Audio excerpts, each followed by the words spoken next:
and I can think of no better way to bring forward the practice for this month in the Spokane Sangha, which is to contemplate duality. And with that, I'd like to invite the chime to sing.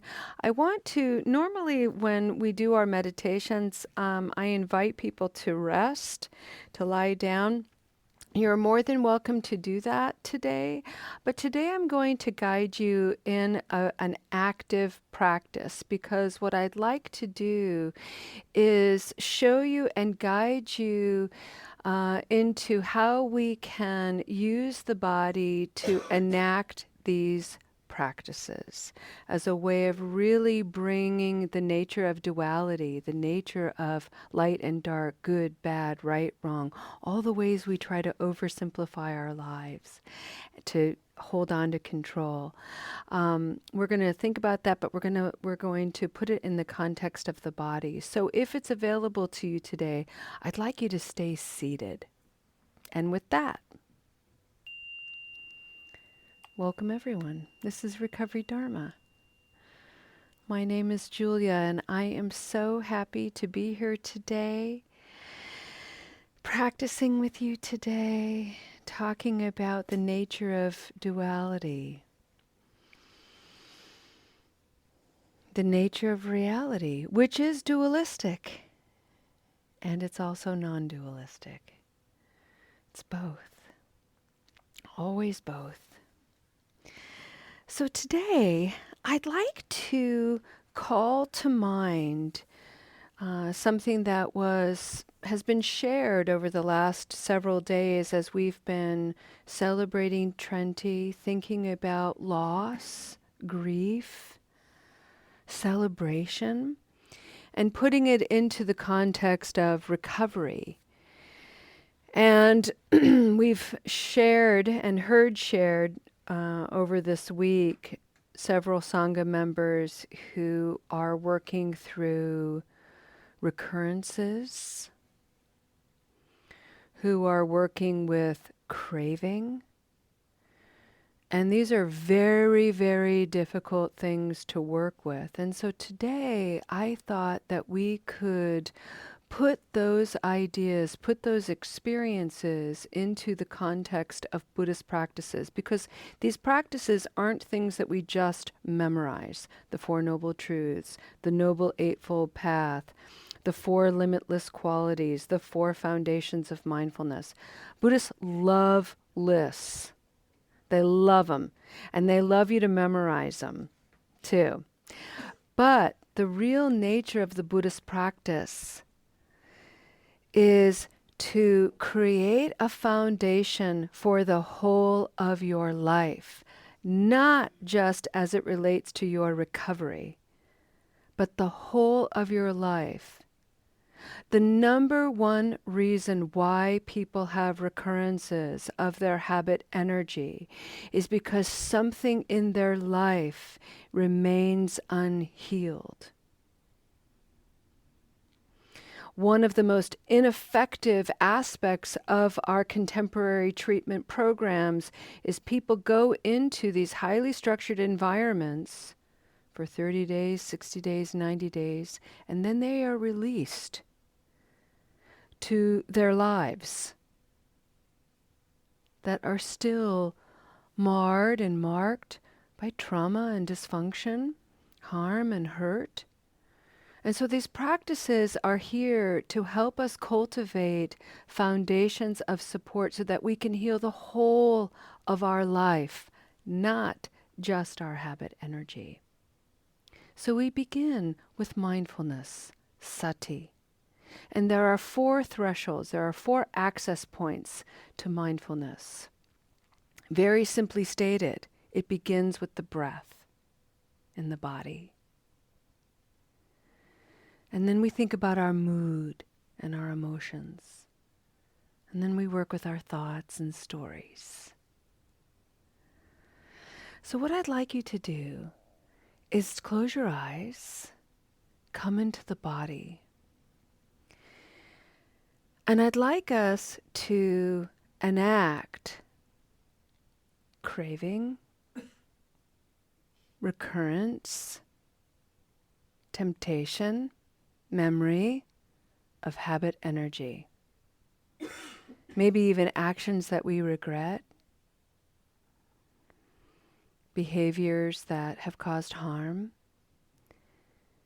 And I'd like you to put that into your body in a collapsed form.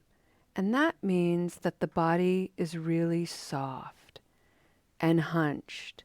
And allow your body to curve in its spine. Allow your head to sink. And allow the words associated with this body posture to come forward. Maybe words like weak, soft. For me, I'm very focused on my belly, and what's coming to my mind are words like roly-poly, Jabba the Jabba the Hutt, blah. And let's just breathe here a minute. And let's breathe here and know that doing this posture and being in this form is extraordinarily courageous because it doesn't feel good. And we're doing it anyway, friends, because we can do hard things. We do them all the time.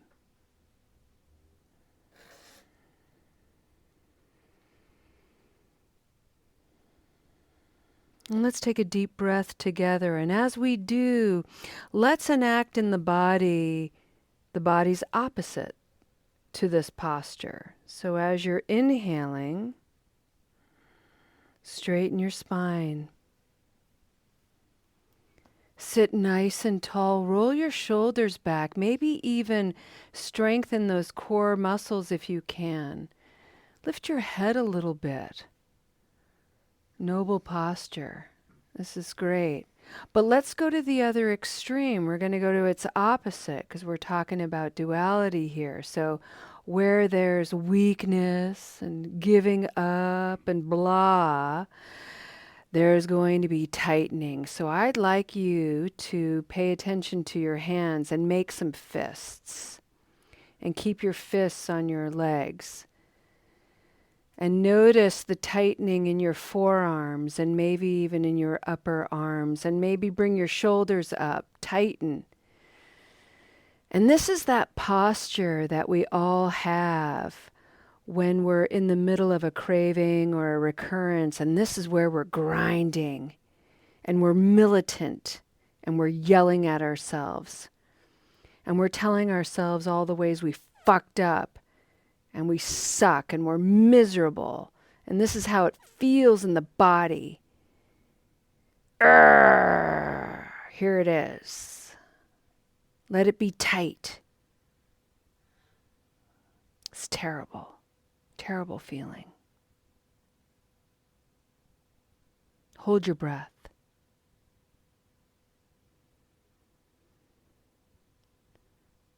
Nothing is clear here. When we're collapsed, when we're tight. So let's take a deep breath together, friends, and notice where your body wants to relax. Notice how the body's opening and softening. It's not collapsing, but it's softening. And let it soften, but stay strong. Soft belly, strong back. Roll those shoulders back. Open that heart. Soft. Soften the muscles on your face. Wiggle your eyebrows. Smile. Loosen your fingers. Let them relax.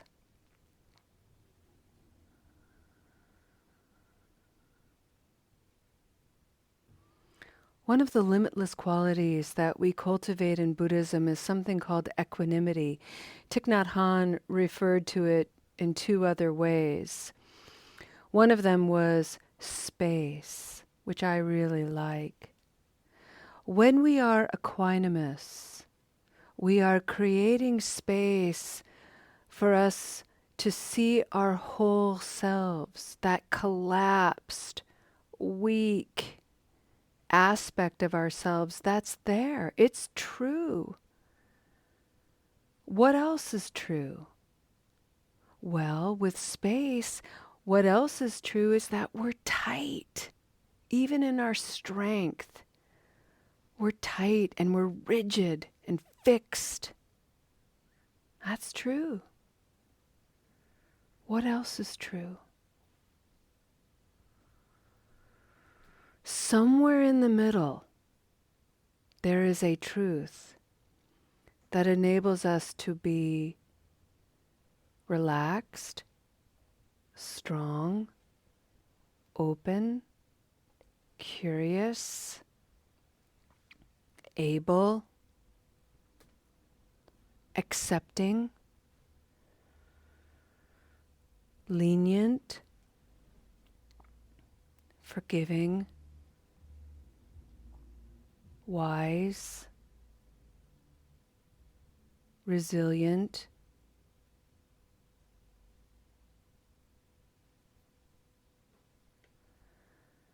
loving.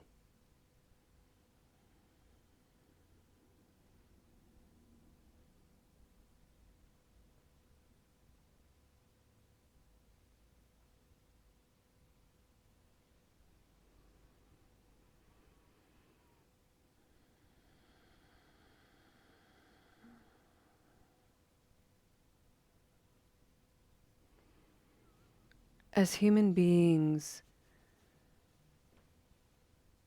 our DNA is the evolutionary composition of constant war and peace. So no wonder we are governed by notions of duality.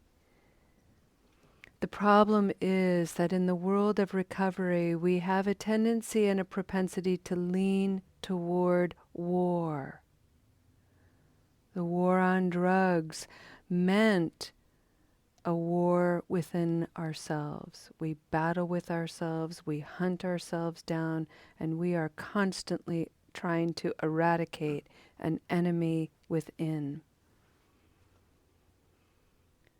This is samsara, suffering.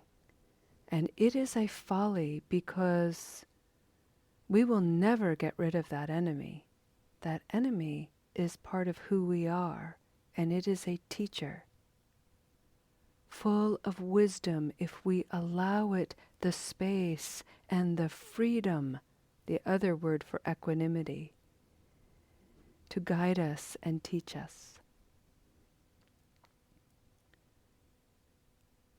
And we begin to realize that the misperception is this enemy is actually a part of us that is simply suffering, ignorant, and confused. We can continue to approach these aspects of ourselves with militant styles, linearity,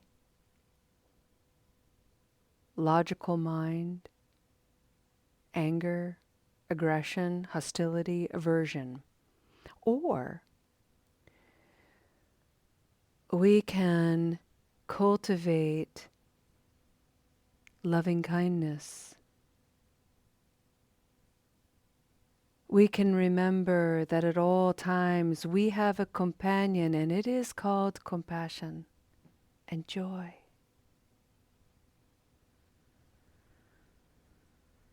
We can begin to befriend this enemy, get to know them, offer wisdom and peace, see the way it softens and opens and heals.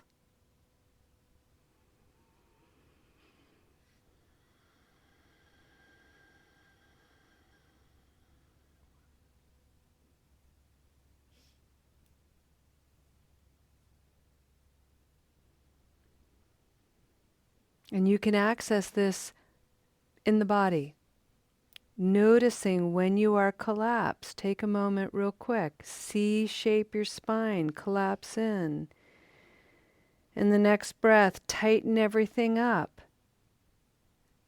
In the next breath, relax everything and pause in a noble posture. There you are, weak and strong, creating a foundation, the bothness coming together to bring forward the wholeness of you in all of your radiance, in all of your wonder, in all of your magnificence, in your moments of craving, in your moments of abstinence, in your moments of positive habits, in your moments of negative ones. All of it. Wide-eyed.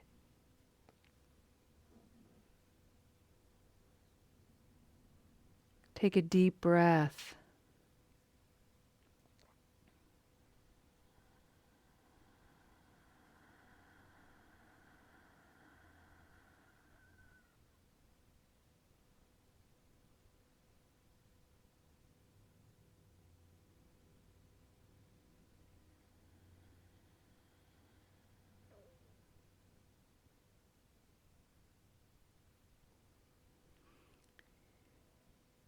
In between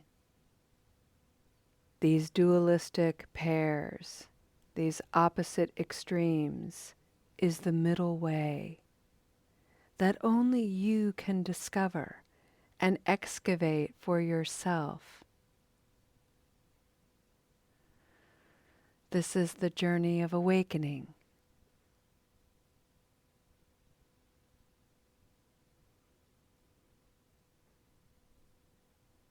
And it is available to you all the time, beginning at the level of the breath, in the wonder of the body, in the preciousness of this life. We'll end our practice together, friends, by breathing deeply. And I invite you to bring your hands to your heart if it feels comfortable to you, just as a posture of reverence and respect for yourself and everybody gathered here today. Breathing in,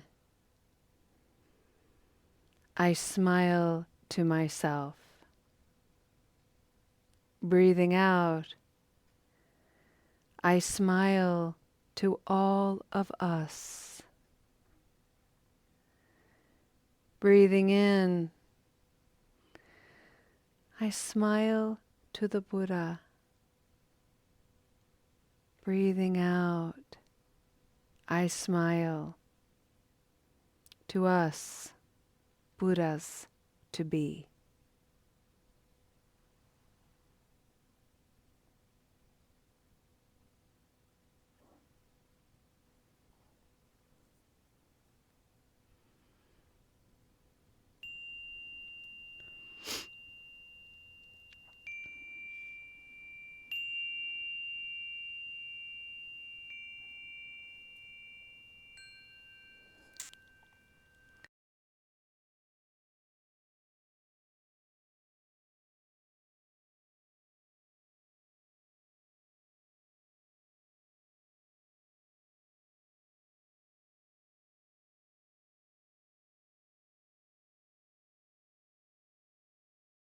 Let's end this beautiful time together with a dedication of merit.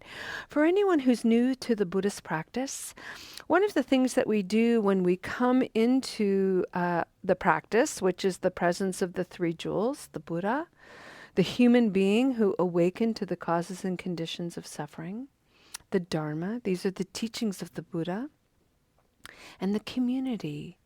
The people who are gathered here in wise friendship to support one another, to encourage one another, to challenge one another. We dedicate our time here, recognizing the goodness that we have created here as a community, and we extend it out into the world for its healing and transformation. This is a part of a dedication to Shakyamuni Buddha. It comes from Sravasti Abbey.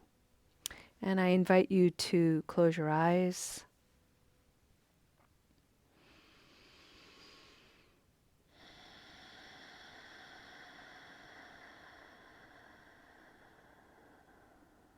A star, a mirage, a flame of a lamp, an illusion, a drop of dew, a bubble, a dream, a flash of lightning, a cloud. See conditioned things as such. Try not to commit any non-virtuous actions and perform to the best of your ability virtuous actions. Subdue your mind completely.